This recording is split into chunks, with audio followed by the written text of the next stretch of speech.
بسم اللہ الرحمن الرحیم۔ آج کا ہمارا مسئلہ ہے فجر کی سنت رہ جائے تو کب اس کی قضا کر سکتے ہیں۔ تو صبح کی سنت کے بارے میں ایک تفصیلی سوال ہے۔ سائل نے بہت اچھا سوال پوچھا ہے۔ اس کے دو آپشن ہیں۔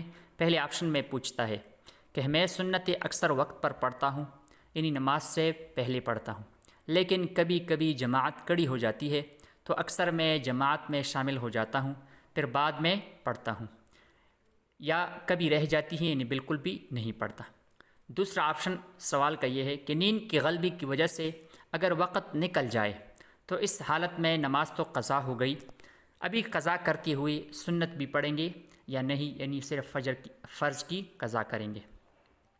جواب پہلے آپشن کا یہ ہے کہ اگر کوئی شخص فجر کی نماز کے لیے مسجد میں آئے اور جماعت شروع ہو گئی ہو تو اگر اسے امید ہو کہ وہ سنتیں پڑھ کر امام کے ساتھ قیدہ اخیرہ میں شامل ہو جائے گا تو اسے چاہیے کہ کسی ستون کے پیچھے یا برآمدے میں یا صحن میں یا جماعت کی صفوں سے ہٹ کر فجر کی سنتیں ادا کرے اور پھر امام کے ساتھ قیدہ میں شامل ہو جائے۔ اور اگر سنتیں پڑھنے کی صورت میں نماز مکمل طور پر نکلنے کا اندیشہ ہو تو سنتیں چھوڑ دیں اور فرض نماز میں شامل ہو جائے امام کے ساتھ۔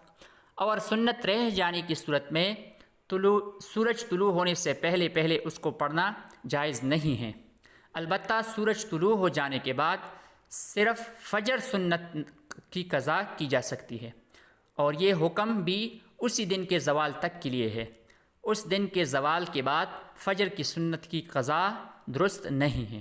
دوسرے آپشن کا جواب یہ ہے کہ اگر فجر کی نماز قضا ہو جائے تو اسی دن زوال سے پہلے قضا کی صورت میں فرض کے ساتھ سنتوں کی قضا بھی کر لیں، اور اگر اس دن کے زوال کے بعد قضا کر رہے ہیں تو صرف فرض کی قضا کریں گے، سنت کی قضا نہیں کریں گے، سنت نہیں پڑھیں گے۔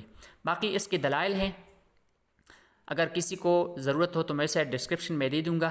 محترم ناظرین، اگر آپ کو اس طرح کے نہایت اہم اور ضروری مسائل سننے اور سمجھنے کی ضرورت ہے تو اس کے لیے ہمارے اس چینل کو سبسکرائب کریں، اس ویڈیو کو لائک کریں، اور ہو سکے تو اس پر کمنٹ بھی کریں، جزاک اللہ وغیرہ کا، ہم آپ کی مشکور رہیں گے۔